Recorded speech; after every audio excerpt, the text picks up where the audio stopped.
Hey friends, welcome to this vlog.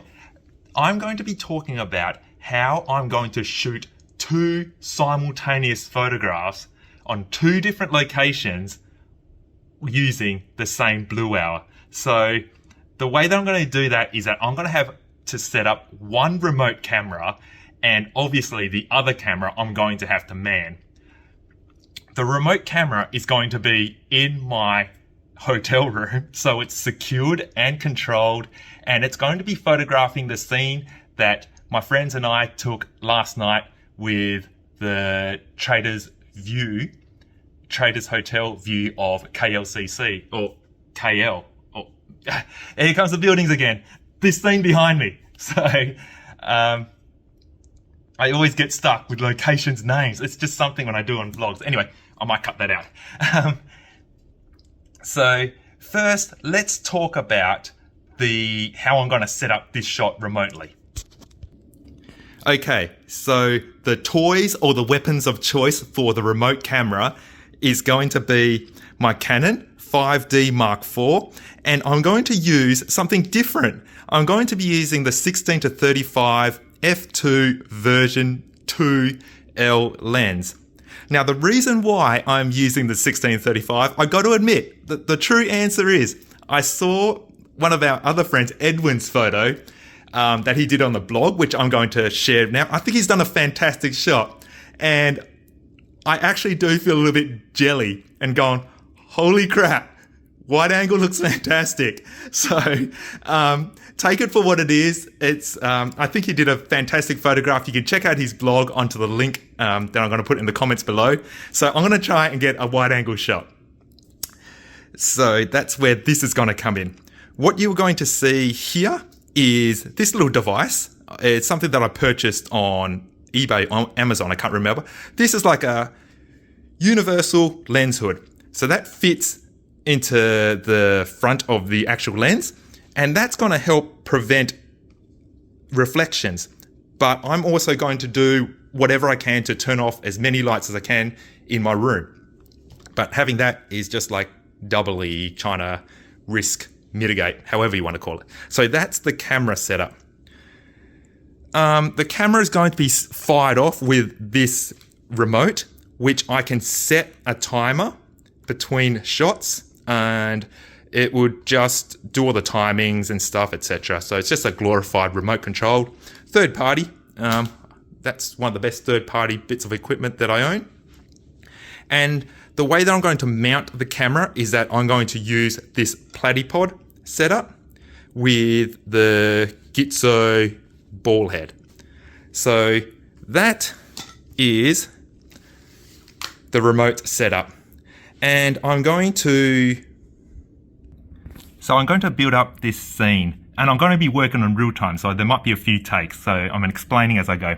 So to set up the platypod, I have like this little issue where it's like on a little bit of a lip on here, but fortunately for the platypod, I can unscrew these little legs to try to get the base of the platypod as level as possible. So I'm going to transition into that because I can't hold onto the camera and do this at the same time. I'm not the world's greatest mechanical person for all those people that know me, so I'm going to just have to see what I can with the leveling of this. So see you after the transition. I screwed on the Gitzo ball head on there. It doesn't have to be exactly level because the camera itself has a leveling plate, and I also have a leveling bubble there as well. So I can fine tune that once I get my camera mounted on this ball head.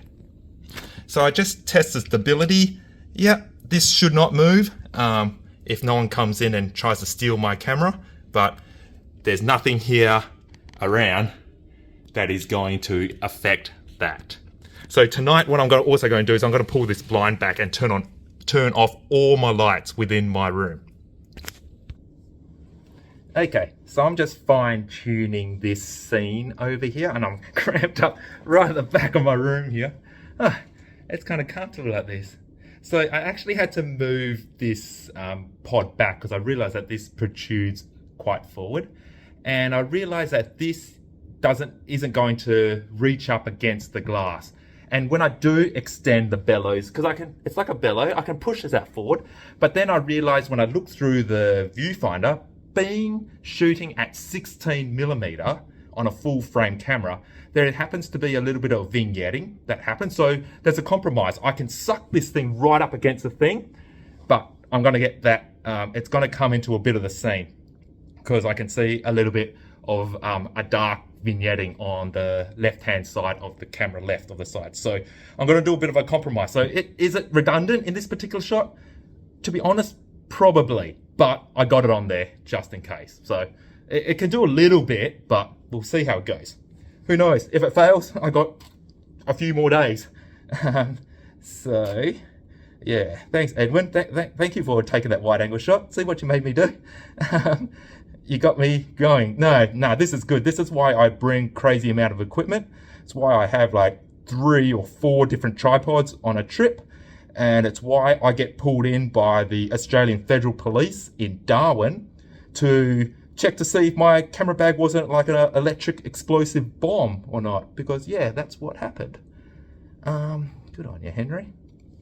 Anyway, I'm just battling to myself and having a look at the composition here, and it does look fantastic. It really does look good on the 16mm. I haven't used this lens for so long. I've just been so caught up with using tilt shift, just almost borderline paranoid about making sure the perspectives are correct, but far out 16mm looks absolutely fantastic. And guess what? I also have autofocus too. Yay! Yeah, for you know that the tilt shift lenses do not have autofocus, so I rely on my very blind eyes to make sure that the focus is correct. But that's what I've been doing all these years. He doesn't know any better. No, but this is why it's really good to photo shoot with other photographers. And I learn every single time when I meet another photographer doing other shoots. Yeah, because if it wasn't for my friends last night, I don't think I probably would have thought of the idea of remote firing this, because I don't know. Yeah, thank you. Thank you to Gray, Amy, and Edwin, because this has inspired me to do this crazy thing. Anyway, I'm yapping, and for some reason, I can't get autofocus because it's saying something in movie mode, and I'm not making this work. Anyway, I was waffling. I need to pause this because I don't think you want to watch me try to troubleshoot my own camera that I've owned for 4 years. So give me a second. Okay, it seems like I sorted my shit out. So I got the autofocus on, and what I'm going to do is I'm going to lock the autofocus just in case it hunts around. So now I know the focus is locked. My camera is not moving. So I'm going to go through the checklist because I'm not going to be here. I'm going to be about 1.5 kilometers that way doing some crazy shit with my X-T2 for the shoot that I'm trying to get tonight. Yeah, so I got to do the whole checklist and make sure everything's correct. The time now is 15:54 or 3:54 p.m. for those people who are not used to 24-hour timing. And yeah, I have to make sure everything is right. Blue hour happens close to 7 p.m. So I'm doing all this in hindsight. So it's pretty exciting. I don't know, I find it exciting.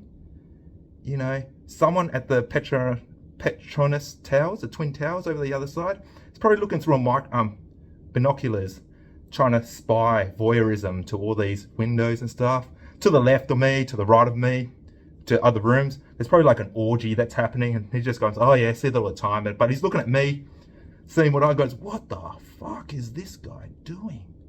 No, they probably see photographers do this all the time. Correction. All right, so camera level check.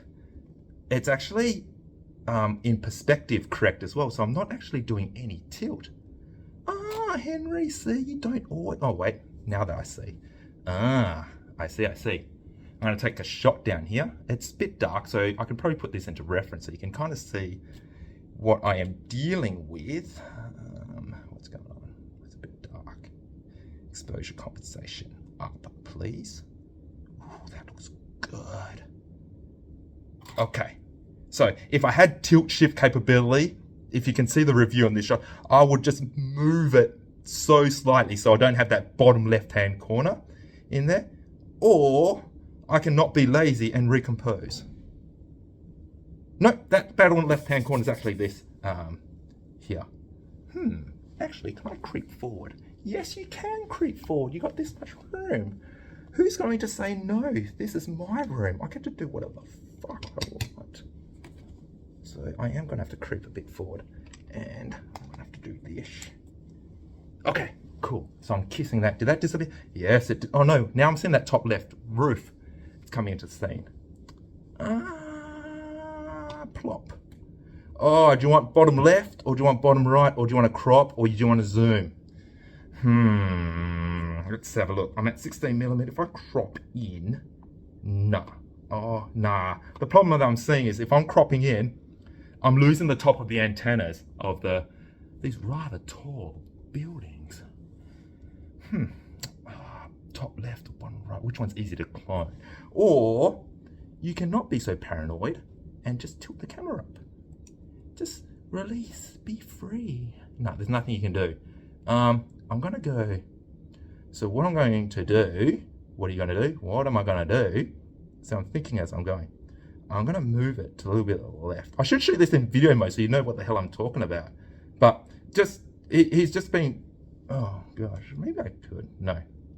Okay, I'm so sorry guys. This is so real time and I know it's not very exciting. You're hearing me talk to myself, whisper to myself probably. I do that a lot.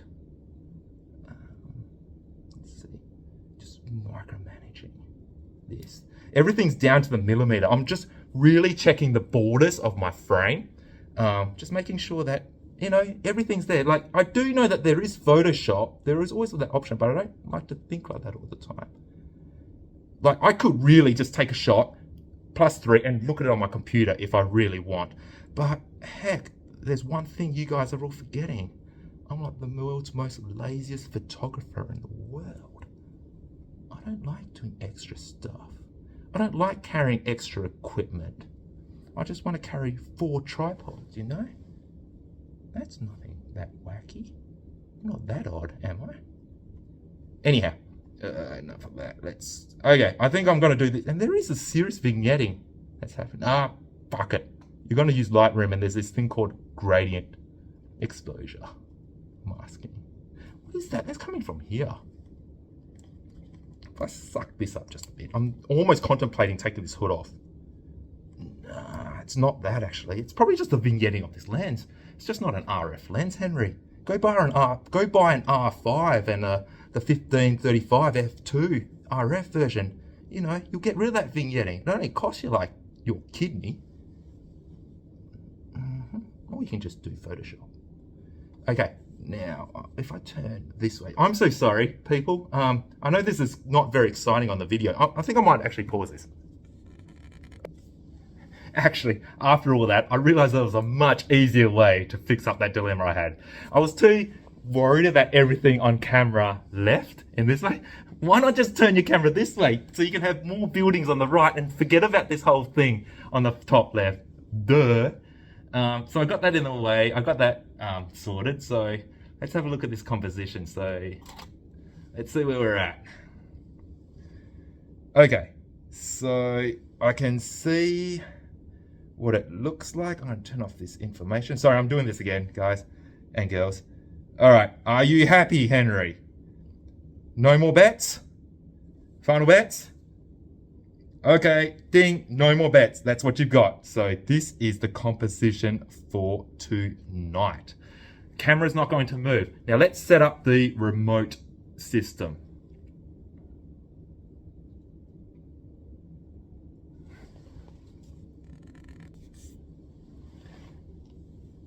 So I don't know if you're going to do that. I just realized I just took a couple of JPEGs, so you know which way my dilemma was. If I go too far to the left, I get the creep of the top left and the top right. You can see these little corners. They're actually the grating and the this bottom base is starting to show up on the scene. But the dilemma with that is I like the buildings on the left better than what's happening on the right-hand side of the scene. Because as you can see, the right-hand side of the scene, you've got these 2 buildings with cranes coming out of it. So they're not going to look very exciting.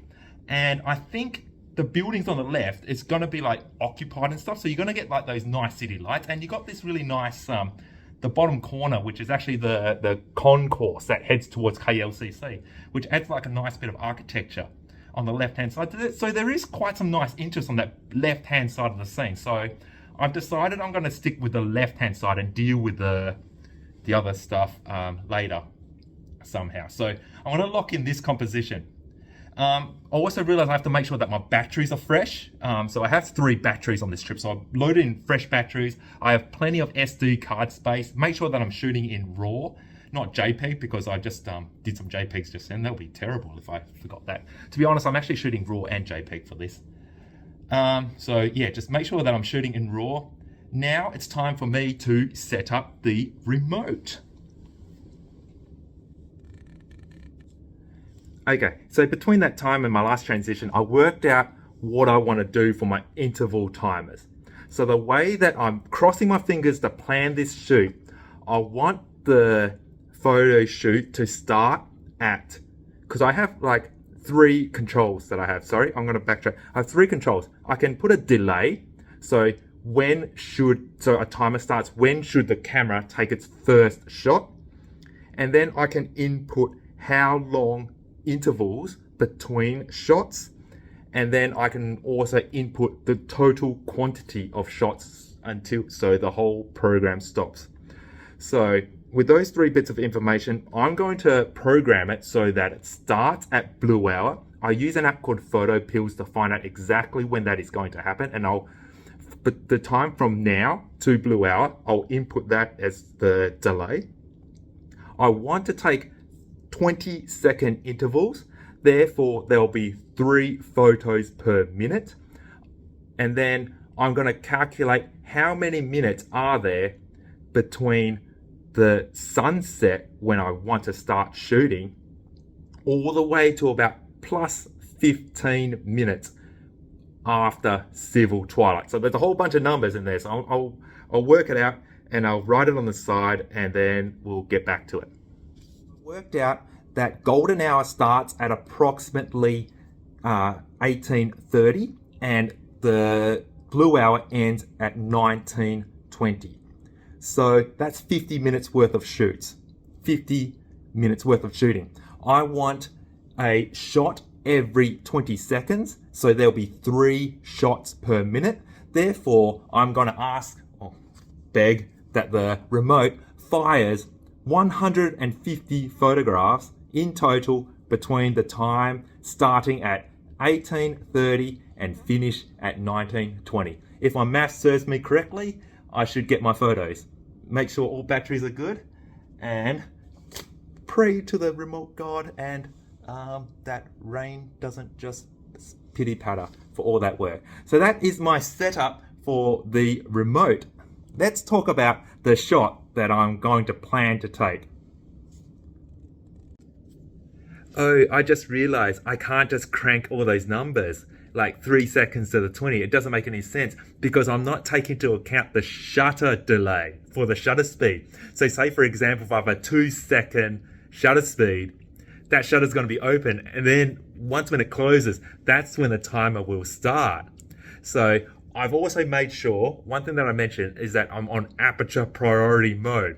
So I need the camera to always adjust the aperture on a semi-automatic mode. I can't be on manual because if I set it to one shutter, it's going to require it to think on its process. So this is very new. I don't do much remote shooting, so I really do pray. So I've set it to take a shot every 20 seconds, and I can't calculate the thing. So it's more than likely just going to keep shooting when I get back. I don't know. I'm not going to touch anything. The way that I'm going to work it, the numbers are doing my head in. I'm on holiday. I haven't had much sleep. So I just wanted to start at a time and just do 20-second intervals. I think I'm just doing my head in with too much numbers. So just pray. If it doesn't work, we'll sort it out tomorrow. But it's a good learning curve. Just make sure all batteries are good. Aperture priority is the important part. And I've got the interval starting at an approximately right time. 20 seconds per shot. Okay, let's talk about the next exciting thing.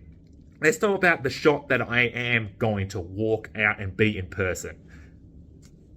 Okay, Alright, so for the shoot tonight, I'm obviously going to be using my secondary camera, my Fujifilm X-T2, and I've got the 16mm 1.4 attached, so it's a prime lens. It's the widest one I got, and it's going to be an equivalent of approximately 23mm.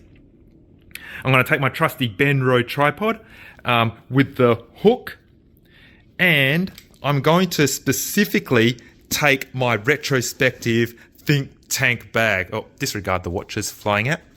Not taking them. The reason being I'm using this shoulder bag is because I am going to be required to hang this bag on this hook, because the shot that I'm going to get is going to take a little bit of leap of faith. There's going to be an element of risk involved. Risk to my equipment, risk to my, let's just say, my ethical sorts of boundaries. Not breaking the law or anything, but I'm going to tether the edge just a bit. So you'll know when you see it to get the actual shot. Okay, so the shot that I'm going to be taking with me for tonight is a shot that was inspired from one of the photographers, Grey, last night. And so you should be able to see the photo up right now. This photograph was taken in lot 10 on the rooftop. And let's just say it requires a bit of, what's a word for it? Maneuvering to get the camera into position. So here is the weapon of choice that I'm going to be using for tonight's shoot.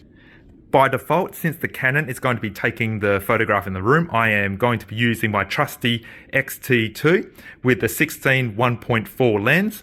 I'm going to be taking my Benro tripod, which has a hook on the bottom to carry all my equipment in this retrospective Think Tank bag. The reason why I'm taking this bag and not the backpack is because I am going to be required to hang this bag off this hook to provide me with some stability, because that is going to be a requirement for tonight's shoot.